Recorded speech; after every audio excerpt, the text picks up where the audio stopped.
एक प्रेरणादायक कहानी। श्री अयोध्या जी में कनक भवन एवं हनुमानगढ़ी के बीच में एक आश्रम है, जिसे बड़ी जगह अथवा दशरथ महल के नाम से जाना जाता है। काफी पहले वहां एक संत रहा करते थे, जिनका नाम था श्री राम प्रसाद जी। उस समय अयोध्या जी में इतनी भीड़ भाड़ नहीं होती थी, ज्यादा लोग नहीं आते थे। श्री रामप्रसाद जी ही उस समय बड़ी जगह के कर्ता धर्ता थे। वहाँ बड़ी जगह में मंदिर है, जिसमें पत्नियों सहित चारों भाई श्री राम, श्री लक्ष्मण, श्री भरत एवं श्री शत्रुघ्न जी एवं हनुमान जी की सेवा होती है। चूंकि सबके सब फक्कड़ संत थे, तो नित्य मंदिर में जो भी थोड़ा बहुत चढ़ावा आता था, उसी से मंदिर एवं आश्रम का खर्च चला करता था। प्रतिदिन मंदिर में आने वाला सारा चढ़ावा एक बनिए, जिसका नाम था पलटू बनिया, को भिजवाया जाता था। उसी धन से थोड़ा बहुत जो भी राशन आता था, उसी का भोग प्रसाद बनकर भगवान को भोग लगता था, और जो भी संत आश्रम में रहते थे वे खाते थे। एक बार प्रभु की ऐसी लीला हुई कि मंदिर में कुछ चढ़ावा आया ही नहीं। अब इन साधुओं के पास कुछ जोड़ा गांठा तो था नहीं, तो क्या किया जाए? कोई उपाय ना देखकर श्री रामप्रसाद जी ने दो साधुओं को पलटू बनिया के पास भेज के कहलवाया कि भैया, आज तो कुछ चढ़ावा आया नहीं है, आथा थोड़ा सा राशन उधार दे दो, कम से कम भगवान को भोग तो लग ही जाए।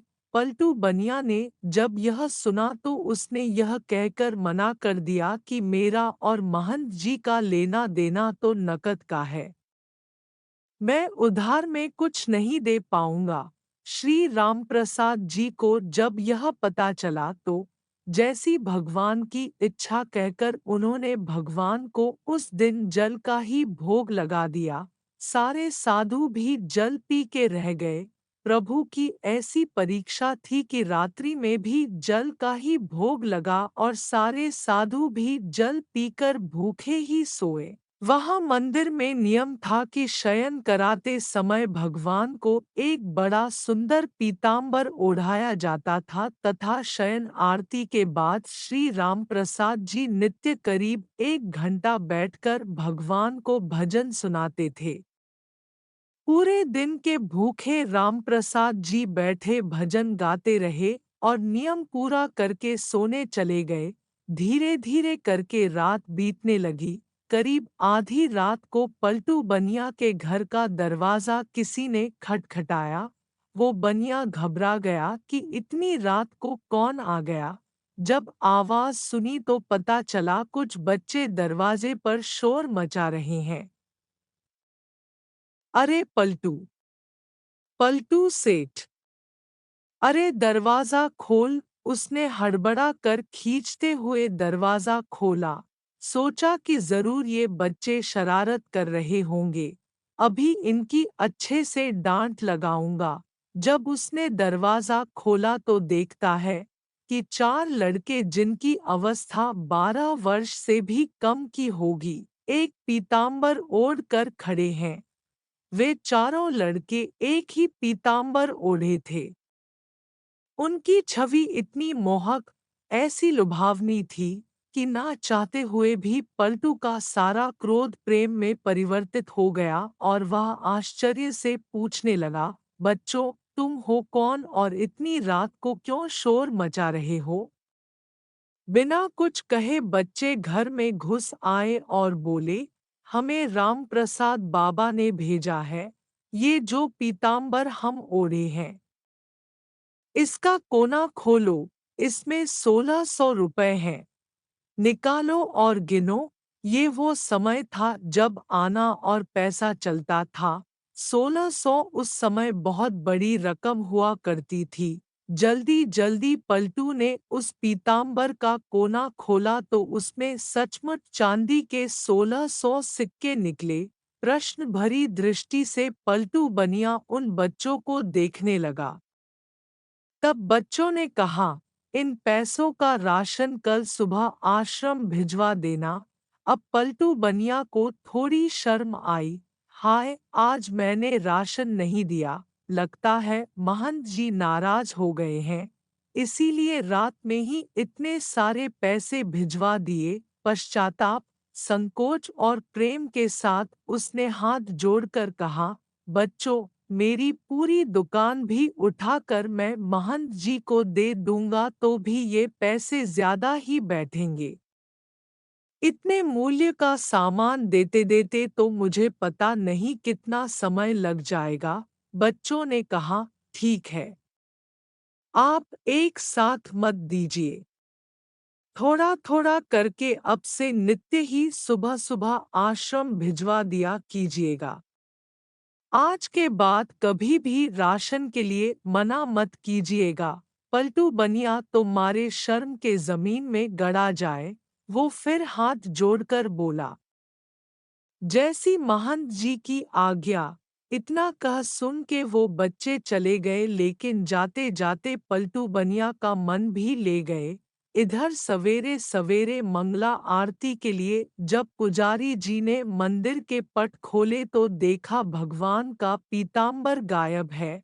उन्होंने ये बात रामप्रसाद जी को बताई और सबको लगा कि कोई रात में पीताम्बर चुरा के ले गया। जब थोड़ा दिन चढ़ा तो गाड़ी में ढेर सारा सामान लदवा के कृतज्ञता के साथ हाथ जोड़े हुए पलटू बनिया आया और सीधा रामप्रसाद जी के चरणों में गिरकर क्षमा मांगने लगा। रामप्रसाद जी को तो कुछ पता ही नहीं था। वे पूछे, क्या हुआ? अरे, किस बात की माफी मांग रहा है? पर पलटू बनिया उठे ही ना और कहे, महाराज, रात में पैसे भिजवाने की क्या आवश्यकता थी? मैं कान पकड़ता हूँ। आज के बाद कभी भी राशन के लिए मना नहीं करूँगा। और ये रहा आपका पीताम्बर। वो बच्चे मेरे यहाँ ही छोड़ गए थे। बड़े प्यारे बच्चे थे। इतनी रात को बेचारे पैसे लेकर आ भी गए। आप बुरा ना माने तो मैं एक बार उन बालकों को फिर से देखना चाहता हूँ। जब रामप्रसाद जी ने वो पीताम्बर देखा तो पता चला ये तो हमारे मंदिर का ही है जो गायब हो गया था। अब वो पूछे कि ये तुम्हारे पास कैसे आया? तब उस बनिया ने रात वाली पूरी घटना सुनाई। अब तो रामप्रसाद जी भागे जल्दी से और सीधा मंदिर जाकर भगवान के पैरों में पड़कर रोने लगे कि हे भक्तवत्सल, मेरे कारण आपको आधी रात में इतना कष्ट उठाना पड़ा और कष्ट उठाया सो उठाया। मैंने जीवन भर आपकी सेवा की, मुझे तो दर्शन ना हुआ। और इस बनिए को आधी रात में दर्शन देने पहुंच गए। जब पलटू बनिया को पूरी बात पता चली तो उसका हृदय भी धक से होके रह गया कि जिन्हें मैं साधारण बालक समझ बैठा वे तो त्रिभुवन के नाथ थे। अरे, मैं तो चरण भी न छू पाया। अब तो वे दोनों ही लोग बैठकर रोए। इसके बाद कभी भी आश्रम में राशन की कमी नहीं हुई। आज तक वहां संत सेवा होती आ रही है। इस घटना के बाद ही पलटू बनिया को वैराग्य हो गया और यह पलटू बनिया ही बाद में श्री पलटूदास जी के नाम से विख्यात हुए। श्री रामप्रसाद जी की व्याकुलता उस दिन हर क्षण के साथ बढ़ती ही जाए और रात में शयन के समय जब वे भजन गाने बैठे तो मूर्छित होकर गिर गए। संसार के लिए तो वे मूर्छित थे, किंतु मूर्छावस्था में ही उन्हें पत्नियों सहित चारों भाइयों का दर्शन हुआ और उसी दर्शन में श्री जानकी जी ने उनके आंसू पोंछे तथा अपनी उंगली से इनके माथे पर बिंदी लगाई, जिसे फिर सदैव इन्होंने अपने मस्तक पर धारण करके रखा। उसी के बाद से इनके आश्रम में बिंदी वाले तिलक का प्रचलन हुआ। वास्तव में प्रभु चाहे तो ये अभाव ये कष्ट भक्तों के जीवन में कभी ना आए, परंतु प्रभु जानबूझकर इन्हें भेजते हैं ताकि इन लीलाओं के माध्यम से ही जो अविश्वासी जीव हैं वे सतर्क हो जाएं, उनके हृदय में विश्वास उत्पन्न हो सके। जैसे प्रभु ने आकर उनके कष्ट का निवारण किया, ऐसे ही हमारा भी कर दे। जय सिया राम। धन्यवाद। ऐसे ज्ञानवर्धक एवं मनोरंजक वीडियो देखने के लिए log in, like, subscribe, share youtube.com/सिंधधारा ORG www.sindhudhara.in